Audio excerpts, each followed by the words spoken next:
Tout commença quand le leader d'une troupe de mercenaires, le charismatique Le Guard, a eu la vision d'une déesse qui lui a dit « Si tu récupères le cube des profondeurs, tu pourras l'utiliser pour devenir un dieu. » Le Guard, il trouve ça sympa de sa part, mais la déesse lui dit « Pour sceller notre pacte, nous devons coucher ensemble. » Ouais, ou on peut se serrer la main sinon. Non, c'est un truc de dieu, il faut vraiment qu'on couche ensemble. Une erreur de jeunesse plus tard, le garde se dit « Ah, j'aimerais bien devenir un dieu, mais ce petit village de gens innocents a récupéré le cube des profondeurs. Comment faire ? On pourrait négocier. » Génocider, mais c'est une super idée ça. C'est pas tout à fait. Il massacre donc le village et récupère le cube. Seulement les employeurs de Le Garde, ils sont pas contents. C'est eux qui décident quand est-ce que c'est une bonne chose de tuer des gens. Du coup, ils l'enferment dans le donjon de Fear and Hunger. Et c'est là qu'on va rencontrer 4 personnages. Chacun entre dans le donjon avec un objectif bien précis. Dars veut sauver le garde dont elle est amoureuse, Kahara veut toucher la récompense de son sauvetage, Ragnavaldr veut le tuer pour venger son peuple et sa famille, et Enki veut lire des livres.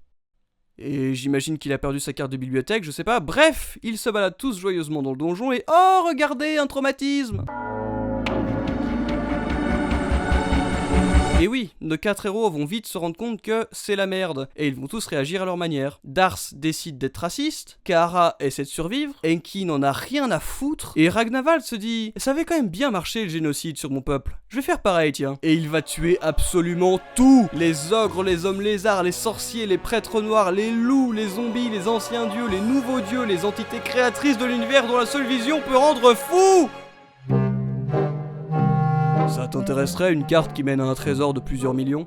Ouais, mais pourquoi tu la gardes pas pour toi du coup? Moi ça m'intéresse pas. Toi t'aimes bien l'argent? Bah oui. Ah ouais. De son côté, Enki trouve le secret de l'immortalité. Et il s'en sert pour lire encore plus de livres. Super. Dars n'est pas en reste avec sa découverte du sort de résurrection.